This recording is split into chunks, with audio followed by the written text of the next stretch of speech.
Olá, hoje a gente vai mergulhar numa reflexão bem forte, sabe? Sobre um dos maiores desafios na recuperação, a recaída. A gente vai ver como o texto original propõe um jeito de atravessar esses momentos de escuridão. Então vamos lá. O texto já começa com aquela pergunta que, nossa, mexe com muita gente em recuperação, né?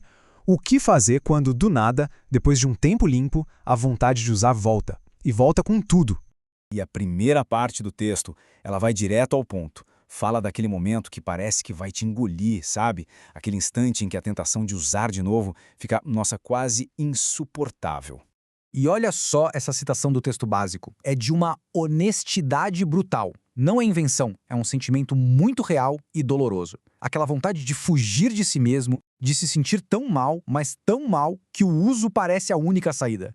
E é exatamente aí, nesses momentos de aperto, que o programa de recuperação se mostra mais essencial do que nunca. Funciona como uma âncora, né? Um lembrete super importante de todo o caminho percorrido e de por que voltar para a adição ativa seria com certeza muito pior agora. Agora, uma coisa que eu acho bem interessante é o jeito que o texto fala sobre o custo real de uma recaída. Não é tratado como um simples deslize. Não. É visto como um caminho que leva para um destino bem específico, o que ele chama de fim amargo.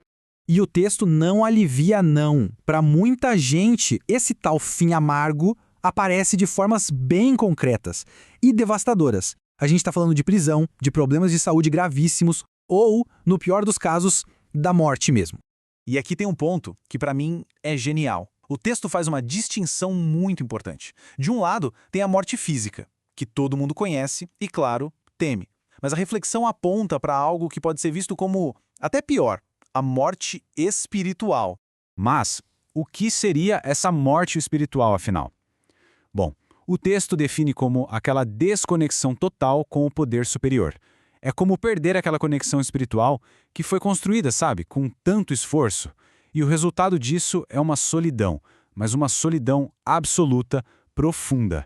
Ok, então se a recaída leva para um lugar tão sombrio, qual é a saída? Qual é a luz no fim do túnel?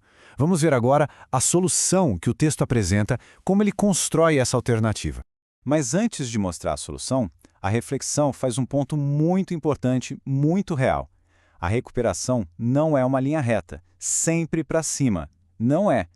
Vão existir, sim, períodos de escuridão, momentos de dificuldade, de dúvida. Isso faz parte. E aí, diante dessa escuridão, o que o texto propõe? Um caminho que passa longe do uso. É um caminho baseado na fé. A ideia é acreditar, ter aquela certeza lá no fundo de que as coisas vão melhorar e, com isso, fortalecer ainda mais a conexão espiritual. E essa frase aqui, ela é o coração da proposta do texto. Acreditar que um poder superior está presente, isso funciona como uma garantia, sabe? Uma âncora para atravessar as tempestades, aqueles momentos mais difíceis da recuperação.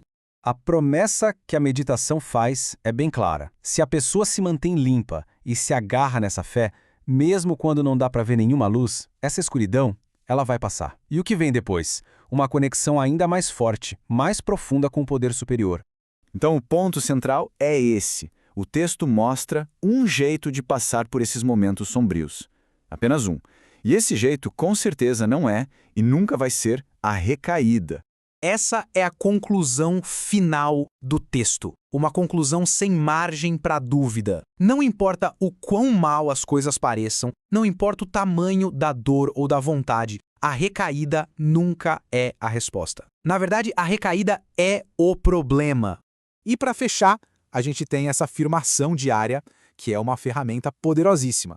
É um compromisso, né, de gratidão e de encarar o que vier pela frente. Um lembrete de que, com a ajuda de uma força maior, qualquer desafio pode ser vencido. Um dia de cada vez.